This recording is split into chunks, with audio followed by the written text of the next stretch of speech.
കഴിഞ്ഞ ദിവസം ഞാനൊരു വീഡിയോ ഇട്ടിട്ടുണ്ടായിരുന്നു. നാട്ടിൽ ഓൾറെഡി നഴ്സിംഗ് കഴിഞ്ഞവർ യു കെയിൽ ഏതെങ്കിലും ഒരു കോഴ്സ് എടുത്ത് പഠിക്കാൻ വരുവാണെങ്കിൽ ഇവിടുന്ന് തന്നെ എക്സാംസ് ഒക്കെ ക്ലിയർ ആയി കഴിഞ്ഞാൽ ഇവിടെ നഴ്സായിട്ട് വർക്ക് ചെയ്യാൻ പറ്റും എന്ന് പറഞ്ഞിട്ട് ആ ഒരു വീഡിയോ ഇട്ട ശേഷം എനിക്ക് ഒരുപാട് മെസ്സേജ് വന്നിട്ടുണ്ടായിരുന്നു. യു കെയിൽ ഇപ്പം ഇന്റർനാഷണൽ നഴ്സസിനെ റിക്രൂട്ട് ചെയ്യുന്നില്ലല്ലോ, പിന്നെ പഠിക്കാൻ വന്നു കഴിഞ്ഞാലും എങ്ങനെയാണ് അവിടെ ജോബ് കിട്ടുന്നത്, പുറത്തുനിന്നുള്ള നഴ്സസിനെ അവർ ഇപ്പോൾ എടുക്കുന്നില്ലല്ലോ എന്നൊക്കെ ചോദിച്ചിട്ട്. അപ്പോൾ അതിൽ ചെറിയൊരു ക്ലാരിറ്റി തരാൻ വേണ്ടിയിട്ടാണ് ഈ വീഡിയോ. ഇന്റർനാഷണൽ നഴ്സിംഗ് റിക്രൂട്ട്മെന്റ് ഇപ്പോൾ നടക്കാത്തതിന്റെ റീസൺ എന്ന് പറഞ്ഞു കഴിഞ്ഞാൽ അത് ഭയങ്കര എക്സ്പെൻസീവ് ആയതുകൊണ്ടാണ്. കാരണം ഇത്രയും നാൾ ഇവർ ചെയ്തുകൊണ്ടിരുന്നത് നമ്മുടെ നാട്ടിൽ നിന്ന് ഒരു നഴ്സിനെ ഇങ്ങോട്ട് റിക്രൂട്ട് ചെയ്യുന്ന സമയത്ത് അതൊരു പാക്കേജ് ആയിട്ട് ചെയ്തിട്ടുണ്ടായിരുന്നു അല്ലേ.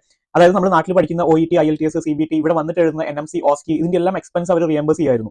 അതേപോലെ കൊണ്ടുവരുന്ന ഫ്ലൈറ്റ് ടിക്കറ്റിന്റെ ചാർജ്, വിസ എക്സ്പെൻസ്, ഇവിടെ വന്നിട്ടുള്ള 2 to 3 months വരെയുള്ള അക്കോമഡേഷന്റെ കാര്യങ്ങളും എല്ലാം ഹോസ്പിറ്റലാണ് സോർട്ട് ചെയ്തുകൊണ്ടിരുന്നത്. അപ്പോൾ അത് ഭയങ്കര എക്സ്പെൻസീവ് ആയിട്ടുള്ള ഒരു പ്രോസസ് ആയതുകൊണ്ടാണ് ഇന്റർനാഷണൽ റിക്രൂട്ട്മെന്റ് അവർ ഇനി വേണ്ടാന്ന് തീരുമാനിച്ചത്. പക്ഷേ ഞാൻ നേരത്തെ വീഡിയോയിൽ പറഞ്ഞ പോലെ നിങ്ങൾ ഒരു കോഴ്സ് എടുത്ത് പഠിക്കാനായിട്ട് ഓൾറെഡി യു കെയിൽ വന്നതിന് ശേഷം ഇവിടുന്ന് ഈ പറഞ്ഞ എക്സാംസ് എല്ലാം ക്ലിയർ ചെയ്ത് NMC, OSCE നിങ്ങളുടെ സ്വന്തം ചെലവിൽ നിങ്ങൾ NMC, OSCE അറ്റൻഡ് ചെയ്ത് ക്ലിയർ ചെയ്ത് രജിസ്ട്രേഷൻ കിട്ടിയ ശേഷം ഇവിടെ ഏതെങ്കിലും ഒരു ഹോസ്പിറ്റൽ ഇന്റർവ്യൂ അറ്റൻഡ് ചെയ്യുകയാണെങ്കിൽ അവർ സെലക്ട് ചെയ്യാനുള്ള ചാൻസസ് വളരെ കൂടുതലാണ്. കാരണം നേരത്തെ ഞാൻ പറഞ്ഞ പോലെ ഈ ഒരു എക്സ്പെൻസ് ഒന്നും അവർ സ്പെൻഡ് ചെയ്യേണ്ട ആവശ്യമില്ല. നിങ്ങൾ ഓൾറെഡി യു കെയിലുള്ള ആളാണ്. അപ്പോൾ അതുകൊണ്ട് തന്നെ ഈ റിക്രൂട്ട്മെന്റിന് വേണ്ടിയിട്ട് അവർ യൂഷ്വലി സ്പെൻഡ് ചെയ്യുന്ന ഈ ഒരു എക്സ്പെൻസ് ഒക്കെ അവർക്ക് അവോയ്ഡ് ചെയ്യാനുള്ള റീസൺ കൊണ്ട് തന്നെ ജോലി കിട്ടാനുള്ള ചാൻസ് കൂടുതലാണ്. അതുകൊണ്ടാണ് ഞാൻ കഴിഞ്ഞ വീഡിയോയിൽ നാട്ടിൽ നഴ്സിംഗ് കഴിഞ്ഞവരാണെങ്കിൽ എന്തെങ്കിലും ഒരു PG കോഴ്സ് എടുത്ത് യു കെയിൽ വരുവാണെങ്കിൽ വന്നിട്ട് മാത്രം കാര്യമില്ല, ഇവിടെ വന്നതിന് ശേഷം നിങ്ങൾ ഈ പറഞ്ഞ ഫുൾ പ്രോസസ്സ്, അതായത് OET അല്ലെങ്കിൽ IELTS, CBT, NMC, OSCE അങ്ങനെയുള്ള എല്ലാ കാര്യങ്ങളും ഒറ്റയ്ക്ക് തന്നെ സ്വന്തം എക്സ്പെൻസിൽ കംപ്ലീറ്റ് ചെയ്യുകയാണെങ്കിൽ പിൻ നമ്പർ കിട്ടിക്കഴിഞ്ഞ ശേഷം ഹോസ്പിറ്റൽ ഇന്റർവ്യൂ അറ്റൻഡ് ചെയ്യുമ്പോഴേക്ക് നമുക്ക് ജോബ് കിട്ടാനുള്ള ചാൻസ് വളരെ കൂടുതലാണ്. ഈ ഒരു ടോപ്പിക്കിൽ ഇനി എന്തെങ്കിലും ക്വസ്റ്റ്യൻസ് ഉണ്ടെങ്കിൽ മെസ്സേജ് അയച്ചാൽ മതി. See you in next video. Thanks for watching.